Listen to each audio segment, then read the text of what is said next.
चलो विद्यार्थी मित्रों, गया लेक्चरमां आपणे गुरुत्व प्रवेगमां थता फेरफारो जोया।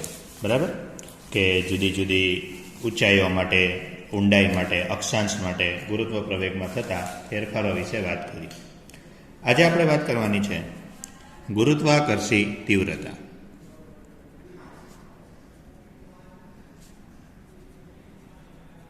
गुरुत्वीय तीव्रता, गुरुत्वाकर्षी तीव्रता, बराबर कई पण लखो चाले। तो गुरुत्वीय तीव्रता एटले शुं थाय? तो के पृथ्वीना गुरुत्वीय क्षेत्रमां कोईपण एकम दळना पदार्थ पर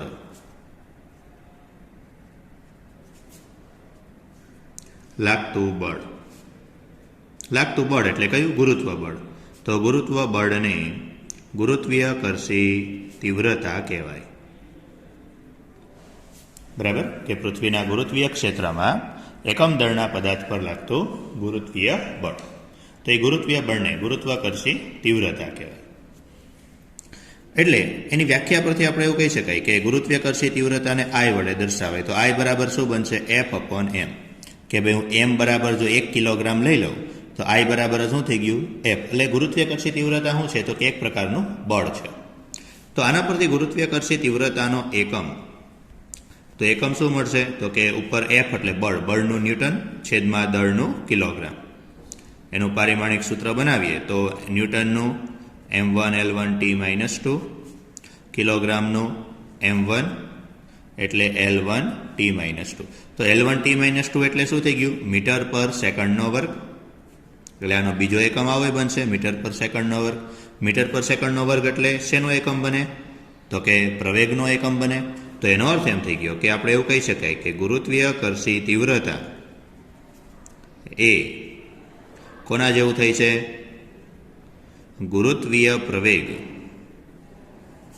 ગુરુત્વીય પ્રવેગને સમતુલ્ય રાશિ છે।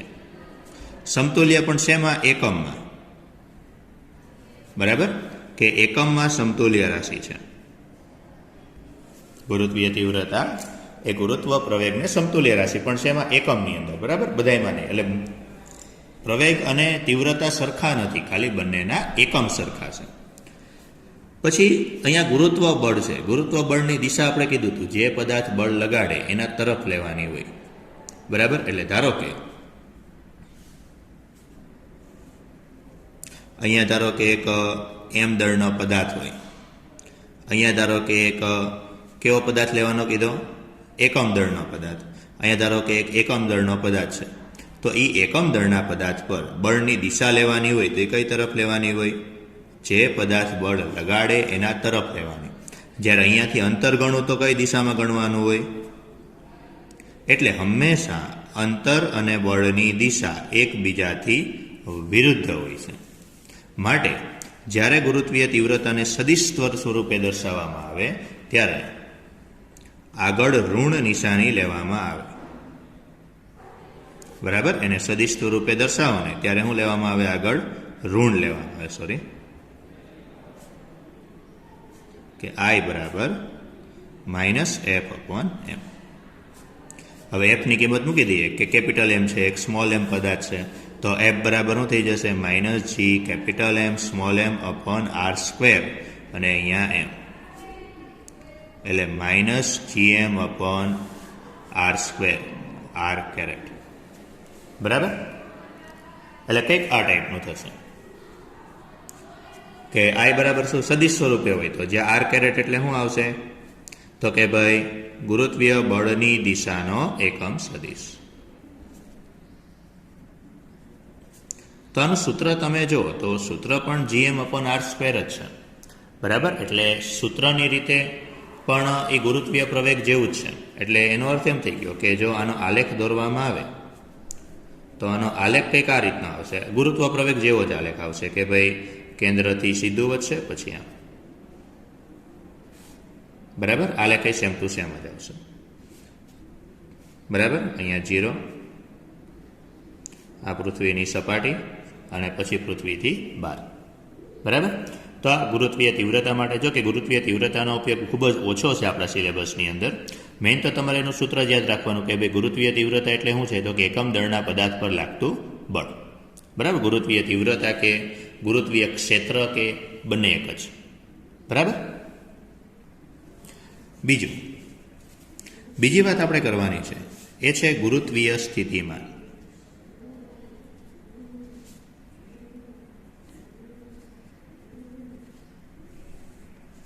બરાબર, બીજું છે એ છે ગુરુત્વીય સ્થિતિમાન. ગુરુત્વીય સ્થિતિમાન એટલે પેલા વ્યાખ્યા સમજજો સરખી. કોઈ પણ એકમ દળના પદાર્થને અનંત અંતરેથી પૃથ્વીના ગુરુત્વ ક્ષેત્રમાં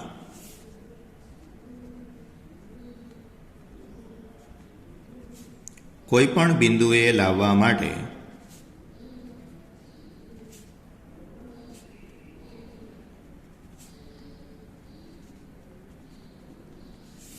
કરવા પડતા કાર્યનું ઋણ મૂલ્ય, તો એ ઋણ મૂલ્યને ગુરુત્વીય સ્થિતિમાન કહેવાય.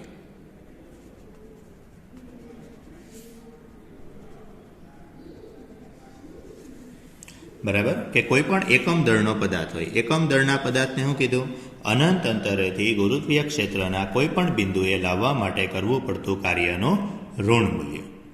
બરાબર, એનો અર્થ કે ગુરુત્વીય ક્ષેત્રની વિરુદ્ધ કરવું પડતું કાર્ય.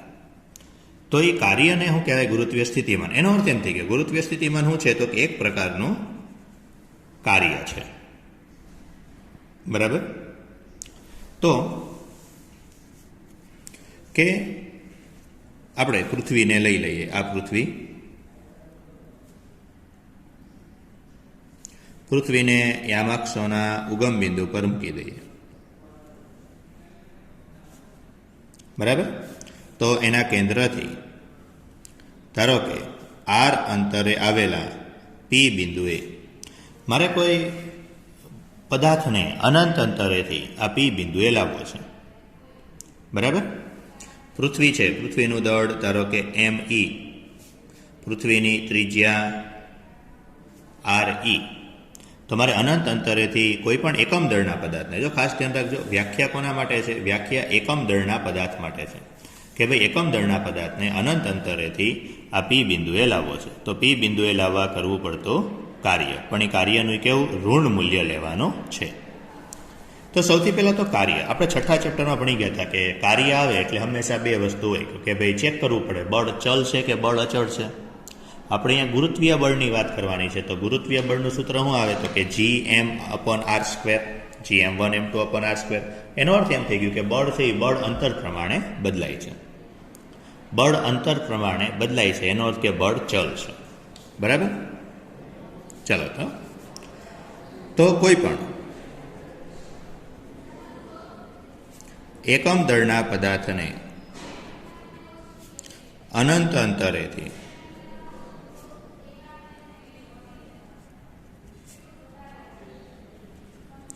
પૃથ્વીના ગુરુત્વીય ક્ષેત્રમાં આર અંતરે લાવવા માટે કરવું પડતું કાર્ય. ચાલો આપણે કાર્ય ગોતવું છે. બરાબર, તો કાર્યનું સૂત્ર શું, ક્યાંથી ક્યાં લાવવું છે, તો કે મારે અનંત અંતરેથી આર અંતરે લાવવું છે, એટલે ઇન્ફાઇનાઇટથી આર. કાર્ય, તો કાર્ય એટલે આપણે શું લઈએ છીએ, F.dr. બરાબર, તો અહીંયા જે કીધું એમ કાર્ય W બરાબર ઇન્ફિનિટી ટુ આર F.dr. હવે F.dr છે તો F.dr એટલે શું કરશું, infinity to R F.dr cos theta. Theta એટલે બળ અને સ્થાનાંતર વચ્ચેનો ખૂણો. તો બળ એટલે કયું, ગુરુત્વીય બળ છે. ગુરુત્વીય બળમાં શું કીધું હતું, બળની દિશા ક્યાં લેવાની, તો કે ભાઈ જે તરફ આકર્ષણ બળ છે, આકર્ષણ બળ હોય એનો નિયમ શું થઈ ગયો, જે પદાર્થ બળ લગાડે એની તરફ. અહીંયા તો પૃથ્વી છે, પૃથ્વી બળ લગાડે છે એટલે આ તરફ. અંતર કયું આવશે, તો કે કેન્દ્રથી આ બાજુ. બરાબર, એટલે બંનેની દિશા એકબીજાથી વિરુદ્ધ થઈ જશે. એનો અર્થ એમ થઈ ગયો કે અહીંયા જે થીટા મળશે મને, તો એ થીટા કેવો મળશે? 180. તો થીટા 180 મળશે એટલે અહીંયા શું થઈ જશે? અનંતથી r f dr cos 180. તો cos 180 એટલે -1. ચાલો, ગુરુત્વીય બળનું સૂત્ર છે આપણી પાસે, એ મૂકી દો. Infinitive to r g m e m upon r square, g m1 m2 upon r square. પરંતુ આપણી વ્યાખ્યામાં શું કીધું? એકમ દળનો પદાર્થ લેવો છે.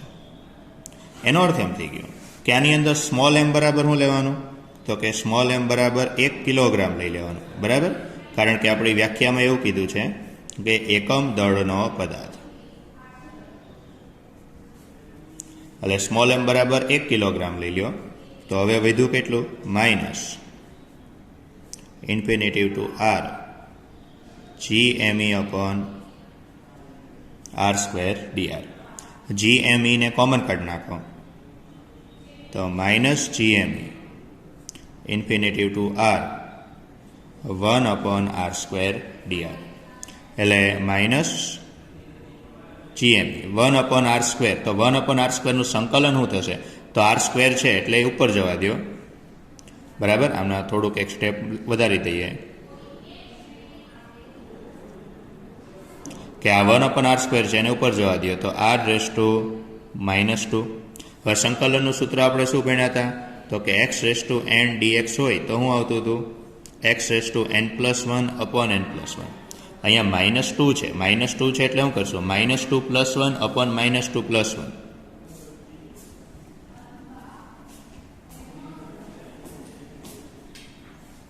બરાબર? એટલે આની અંદર હવે શું થશે? તો અહીંયા કે માઇનસ GME -2 + 1 એટલે r રેસ ટુ -1 અપોન -1. બરાબર? એટલે માઇનસ GME -1 અપોન r. તો હવે અહીંયા શું થઈ ગયું? આ માઇનસ માઇનસ તો પ્લસ, માઇનસને બહાર આવવા દો એટલે એ પ્લસ થઈ જશે. એટલે વધ્યો હું 1 upon r. Upper limit minus lower limit મૂકી દો એટલે આરની જગ્યાએ r -1 અપોન ઇન્ફિનિટિવ. તો આ 1 અપોન ઇન્ફિનિટિવ તો 0 થઈ જાય, બરાબર? કોઈ પણના છેદમાં અનંત હોય એટલે એ કિંમત તો 0 થઈ જાય. એટલે વધ્યો હું GME અપોન r. તો આ તમને કાર્ય મળ્યું. કાર્ય કયું મળ્યું? અનંત અંતરેથી r અંતરે લાવવા માટે કરવું પડતું કાર્ય. પરંતુ આપણે વ્યાખ્યા શું કીધી છે? જોઈ લો ફરીથી વ્યાખ્યા કે એકમ દળના પદાર્થને અનંત અંતરેથી પૃથ્વીના ગુરુત્વીય ક્ષેત્રમાં કોઈપણ બિંદુએ લાવવા માટે કરવા પડતા કાર્યનું ઋણ મૂલ્ય, બરાબર? કે કરવા પડતા કાર્યનું ઋણ મૂલ્ય. તો એ કરવા પડતા કાર્યનું ઋણ મૂલ્ય, તો માટે ગુરુત્વીય સ્થિતિમાન, તો ગુરુત્વીય સ્થિતિમાન મળશે શું? તો કે ભાઈ આ જે કાર્ય છે એનું ઋણ મૂલ્ય. ગુરુત્વીય સ્થિતિમાન એટલે ફાઈ વડે દર્શાવાય. તો ફાઈ બરાબર માઇનસ ઇન્ફિનિટિવ ટુ r મળે. એટલે માઇનસ GME અપોન r મળે, બરાબર? એટલે ગુરુત્વીય સ્થિતિમાનનું સૂત્ર કંઈક આવું મળશે. અને જો કદાચ સપાટી પર લઈએ કે સપાટી પર ગુરુત્વીય સ્થિતિમાન કેટલું મળશે? તો એ સિમ્પલ કે સપાટી પર ગુરુત્વીય સ્થિતિમાન માઇનસ GME અપોન RE જેટલું મળશે, બરાબર? પૃથ્વીની ત્રિજ્યા લઈ લેવાની. તો આ ગુરુત્વીય સ્થિતિમાન માટે. બીજું જે ગુરુત્વીય સ્થિતિમાન માટે યાદ રાખવાની વસ્તુ છે તે કે ભાઈ અનંત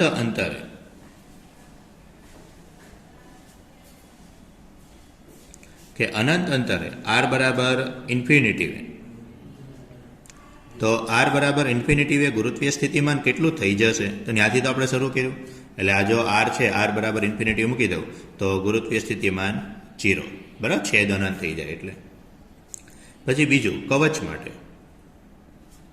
હવે જો કવચ માટે ખાસ ધ્યાન રાખવાનું છે કે ગુરુત્વીય સ્થિતિમાન શું છે? તો કે એક પ્રકારનું કાર્ય છે. હવે કવચની અંદર આપણે કીધું હતું કોઈ બળ લાગતું નથી, કોઈ બળ જ નથી લાગતું, તો મારે કાર્ય ક્યાં સુધી કરવાનું? તો કાર્ય અનંત અંતરેથી લઈને સપાટી આવે ત્યાં સુધી કાર્ય કરવાનું. અંદર કોઈ વધારાનું કાર્ય કરવાની જરૂર નથી. એનો અર્થ એમ થશે કે અહીંયા કાર્ય કરવું પડશે, અહીંયા કોઈ કાર્ય કરવું પડશે નહીં. તો અંદરના કોઈ પણ બિંદુએ મારે ગુરુત્વીય સ્થિતિમાન શોધવું હોય તો કેટલું કાર્ય લેવાનું? ખાલી સપાટી સુધી જે કાર્ય કરવું પડે જ, પછી કોઈ કાર્ય કરવાની જરૂર નથી. એનો અર્થ એમ થશે કવચ માટે પહેલું, કવચની બહાર ધારો કે આપણે કવચની ત્રિજ્યા કેપિટલ R લઈ લઈએ, તો કવચની બહાર ગુરુત્વીય સ્થિતિમાન કેટલું થશે? તો -gm/r. પછી કવચની અંદર અને કવચની સપાટી પર એ બંને ઉપર ગુરુત્વીય સ્થિતિમાન સમાન થશે. બંને ઉપર કેટલું થશે? તો -gm/R થશે. બરાબર, બંને પર ગુરુત્વીય સ્થિતિમાન સમાન થાય એટલે બંને પર શું થશે? -gm/R. તો આ એક યાદ રાખવાનું છે કવચ માટે ખાસ. એટલે ગુરુત્વીય સ્થિતિમાન માટે જો આપણે આલેખ દોરીએ કે ફાઈ વિરુદ્ધ આરનો આલેખ દોરીએ તો આલેખ કઈ ટાઈપનો મળશે આપણને? તો કે એની અંદર ઋણ છે કિંમત, બરાબર?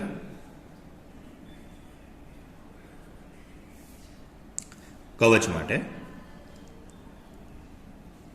તો આલેખ કેવો મળશે? તો કે કેન્દ્રથી સપાટી સુધી આવું, ત્યાં સુધી સ્થિતિમાન સમાન રહેશે. એટલે આલેખ કેટલો હોય? ત્યાં સુધી કેટલું હોય? તો -gm/R. ત્યાં સુધી આલેખ સીધો મળશે.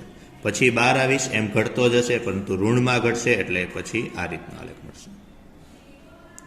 બરાબર, કવચ માટે. તો કંઈક આટલું ગુરુત્વીય સ્થિતિમાન માટે. ત્યારબાદ ગુરુત્વીય સ્થિતિ ઉર્જા.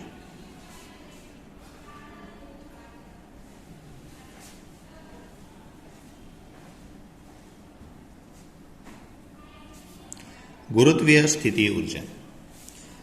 હવે ગુરુત્વીય સ્થિતિ ઉર્જાની સૌપ્રથમ તો વ્યાખ્યા જોઈએ કે એની વ્યાખ્યા કઈ કેવી આવે? m દળના પદાર્થને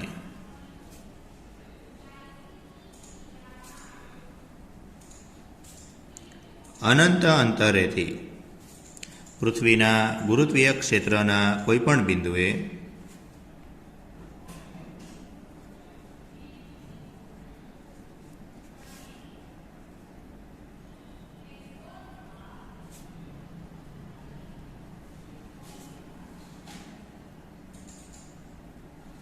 લાવવા માટે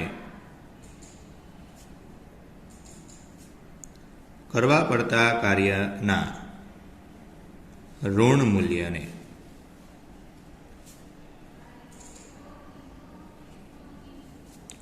ગુરુત્વીય સ્થિતિ ઉર્જા કહેવાય.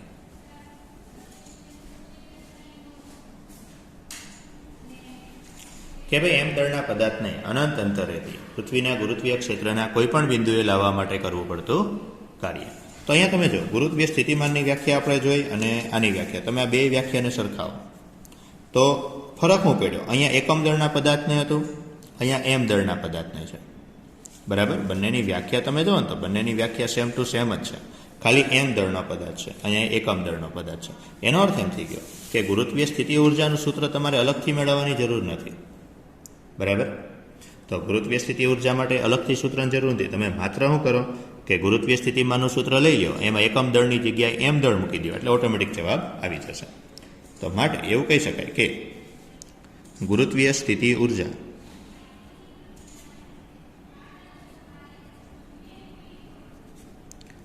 U બરાબર ફાઈ ઇન્ટુ એમ, બાજુમાં ખાલી એમ ઉમેરી દો, તો આના પરથી ફાઈ બરાબર શું થશે? U/m. માટે ગુરુત્વીય સ્થિતિમાનનો એકમ,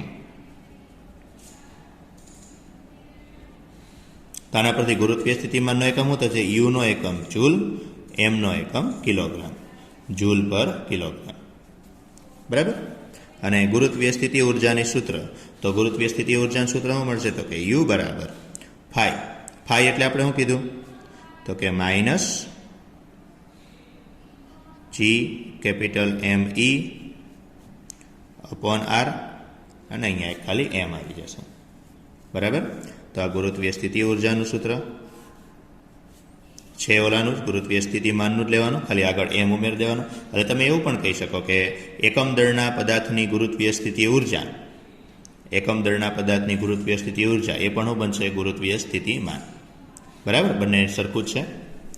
ખાલી ગુરુત્વીય સ્થિતિ ઉર્જા માટે અમુક મુદ્દાઓ ખાસ ધ્યાનમાં રાખવાના છે કે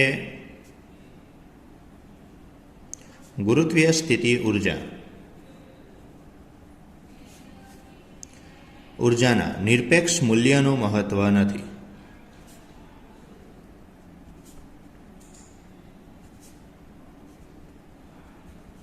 પરંતુ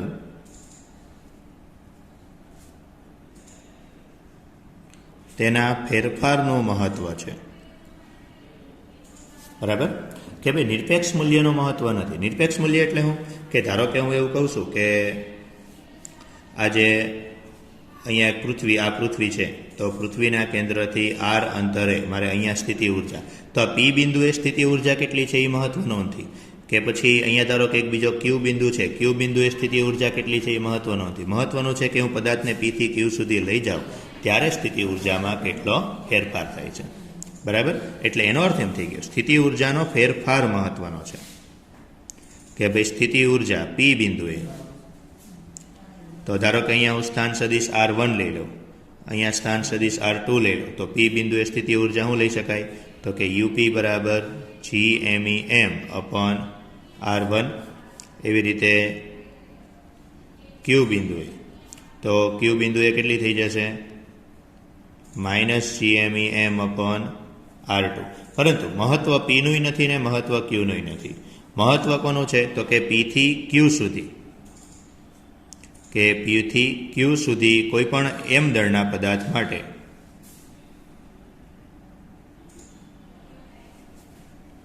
ઉર્જામાં ફેરફાર, તો ડેલ્ટા યુ બરાબર, તો પીથી ક્યુ સુધી લઈ જાવ છું એટલે શું થશે? યુક્યુ માઇનસ યુપી. તો યુક્યુની કિંમત મૂકી દો એટલે માઇનસ GMEM 1 અપોન R2. બરાબર? એટલે કંઈક આવું થઈ જશે ને કે જો આમ તો આ બંને કિંમત આમાં મૂકીએ, યુક્યુ બરાબર માઇનસ GMEM અપોન R2, પછી પાછું પ્લસ GMEM અપોન R1 થઈ જશે. એટલે માઇનસને કદાચ તમે અંદર જવા દો તો GMEM 1 upon R1 minus 1 upon R2. તો મહત્વનું આના ઉપર હોય છે કે ભાઈ સ્થિતિ ઉર્જાનો ફેરફાર મહત્વનો હોય છે. ખાલી સ્થિતિ ઉર્જા ઇમ્પોર્ટન્ટ નથી હોતી. સ્થિતિ ઉર્જા એક બિંદુએથી બીજા બિંદુએ લઈ જવા માટે એની ઉર્જામાં કેટલો ફેરફાર થાય છે એ મહત્વનો હોય છે. બરાબર? બીજો મુદ્દો કે સ્થિતિ ઉર્જા હંમેશા તંત્રની હોય છે.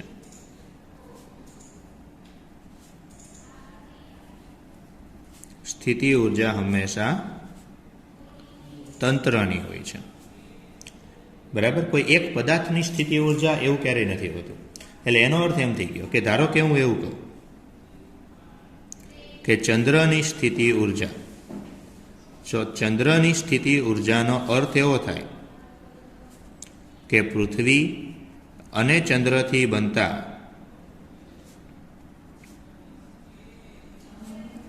તંત્રની સ્થિતિ ઉર્જા. બરાબર? ક્યારેય એક પદાર્થની સ્થિતિ ઉર્જા નથી હોતી. જો તમે એવું કે પૃથ્વીની સ્થિતિ ઉર્જા, એનો અર્થ એમ થઈ જાય પૃથ્વી અને સૂર્યથી બનતા એક તંત્રની સ્થિતિ ઉર્જા. એવું શું કામ થાય? કારણ કે સ્થિતિ ઉર્જા ખરેખર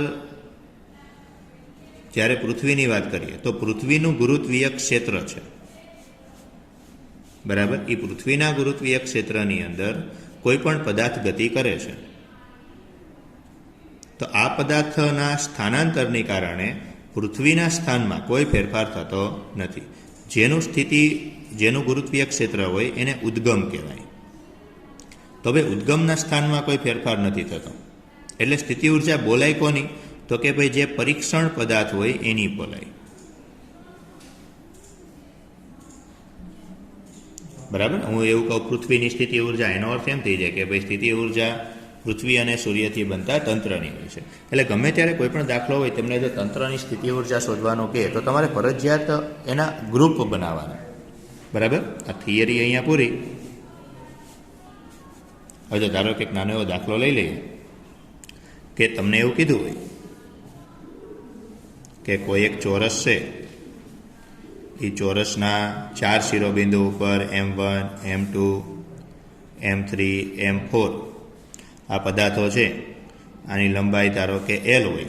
પછી તમને એવું કહી દે આ તંત્રની સ્થિતિ ઉર્જા શોધો, તો તમારે ફરજિયાત ગ્રુપ બનાવવાના, પેર્સ બનાવવાની કે ભાઈ એક પહેલાં કોની એક જોડકું બનાવવાનું, તો M1 અને M2નું આની સ્થિતિ ઉર્જા લેવાની, પછી M2 અને M3ની સ્થિતિ ઉર્જા લેવાની, પછી M3 અને M4ની લેવાની, પછી M4 અને M1ની લેવાની. એ રીતે પછી M1 અને M3ની લેવાની, M2 અને M4ની લેવાની. એ બધી જ ઉર્જાનો સરવાળો કરો.